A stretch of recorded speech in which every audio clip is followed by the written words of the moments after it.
Before 1939, every single dollar a child earned in Hollywood belonged entirely to their parents.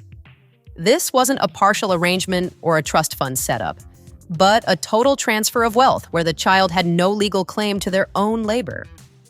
Jackie Coogan earned somewhere between $3 and $4 million before he turned 21, yet he only recovered about $126,000 of that fortune. His mother stated her position publicly and without any apology, claiming that every dollar a child earns before adulthood belongs to the parents. At the time, the law actually agreed with her. This is not just a story about bad parenting or individual greed.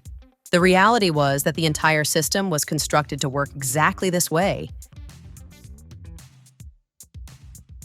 To understand how the studio system controlled child performers, you have to start with a legal problem the studios faced in the 1920s. Under common law, minors had the power to disaffirm contracts, which created a massive financial risk for the industry. A child could sign a 7-year deal with MGM, become a massive star, and then simply walk across the lot to a competitor the moment a better offer appeared. Studios could not build a stable business on that kind of uncertainty, so they pushed for a change in the rules. In 1927, California amended its civil code to allow superior courts to approve contracts on behalf of minors, which effectively stripped those children of their right to walk away. No minimum standards were attached to that approval, and no protections were built in for the kids, meaning the court simply ratified whatever lopsided deals the studios put in front of them. That amendment did not protect children, but instead served as a way to protect studio investments. The resulting contract structure was usually a 7-year exclusive deal that turned the performer into a captive employee. A child under that agreement could not work for another studio or refuse an assigned role, and if they tried to resist, the studio could suspend them without pay. These suspension periods didn't even count toward the 7-year term, which meant a child could be trapped in a contract indefinitely if they didn't comply. Studios were producing 400 to 500 films every year in this era, and they needed talent that was affordable and easy to manage. Minors fit that profile precisely because they had no legal standing to fight back. Shirley Temple entered this machine at age 3 when the Baby Burlesque series placed toddlers in adult scenarios and costumed them to parody seductive behavior.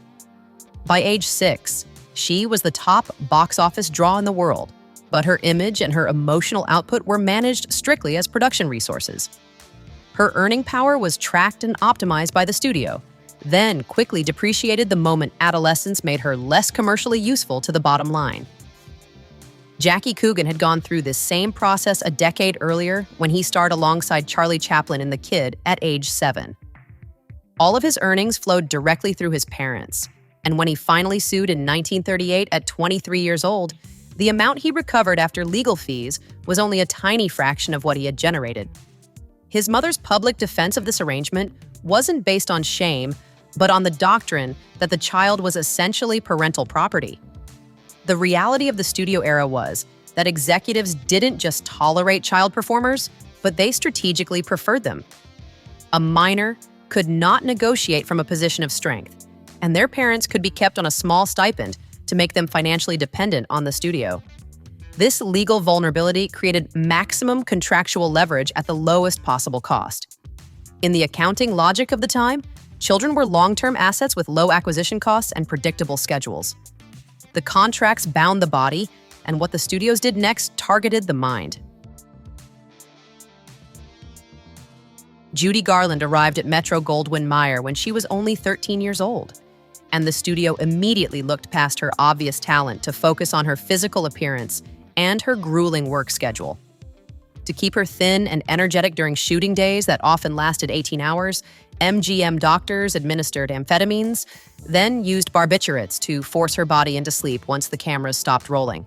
Her mother, Ethel Gum, actually received a regular stipend that was deducted from her own daughter's salary, which the studio paid in exchange for her acting as a chaperone and ensuring the girl complied with every corporate demand. This meant the one person who should have served as a primary shield against exploitation was instead a line item on the studio's payroll. We should look closely at the psychological wreckage this kind of financial arrangement creates for a developing child. When a guardian is paid by the very institution putting the child in danger, that child is left without a single person to advocate for their well-being. They learn through daily experience that the love of their parents is not unconditional, but is instead a reward for their performance on a soundstage. Attachment theory suggests this is one of the most damaging environments a young mind can inhabit, because the child does not blame the adults for the betrayal, but instead internalizes the trauma as a personal failure. Garland later remarked that her mother only seemed to love her when she was working, and while that sounds like a dramatic statement, it was the literal, operational reality of her entire childhood. Mickey Rooney stood as the most exhausted product of this relentless machine, serving as the biggest box office draw in America for 4 years straight while working on back-to-back productions. Although he generated massive revenue for the studio, he controlled almost none of it, and the system that built his career gave him no skills to survive once the spotlight faded.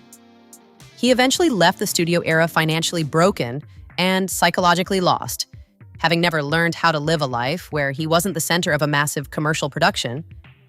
The reality was that while the studios were experts at building stars, they never bothered to build an exit strategy for the human beings behind the roles. If you value this kind of deep archival investigation into how Hollywood power actually operated, consider subscribing to the channel. There is more of this work in the playlist below. During this era, there was no such thing as mandatory psychological support for these children. And when a young performer began to show signs of a mental breakdown, the industry usually chose to silence the problem or simply find a replacement. The prefrontal cortex is the part of the brain that handles emotional regulation and identity, and because it continues to develop well into a person's mid-20s, these children were neurologically unequipped for the pressure they faced. They were being asked to deliver adult-level emotional labor while their brains were still trying to process the public scrutiny and the conditional affection of their employers. Bobby Driscoll's story serves as a grim example of this cycle, as he was Disney's first contracted child star before being discarded at 16 because his teenage acne made him difficult to market.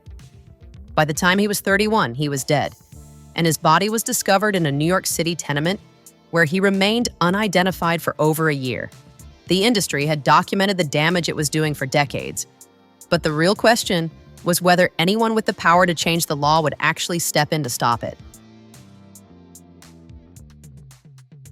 The Coogan Act finally passed in 1939 as a direct response to the legal battle Jackie Coogan had fought against his own parents the year before. This legislation required courts to set aside a portion of a child's net earnings in a trust fund, establishing the landmark legal principle that a minor had a right to the money they earned. However, the law was written with massive loopholes that allowed parents to continue draining these accounts through a variety of creative deductions. Since the law only protected net income, parents could legally take huge cuts for management fees, secretarial work, and chaperoning duties without ever facing a penalty. Both Judy Garland and Elizabeth Taylor had mothers who took advantage of these gaps, with Taylor's mother claiming 10% of her daughter's earnings as a designated manager. For 61 years, the Coogan Act remained mostly unchanged, allowing the studio system to simply adjust its accounting practices to fit within the narrow confines of the law. It wasn't until the year 2000 that SB 1162 finally closed these gaps by shifting the trust mandate from net earnings to 15% of the gross income. This change ensured the money was recognized as the child's sole property and removed parental access to those specific funds entirely. The modern protections we see today, including work hour limits and mandatory on-set tutors, were eventually codified by the SAG-AFTRA framework to address the specific abuses documented during the studio era. These reforms did not happen because the film industry suddenly found its conscience, but because the public could no longer ignore the human cost of its inaction. The system fought against these changes every step of the way, and it only moved forward because of the casualties left behind by stars like Coogan, Garland, and Driscoll.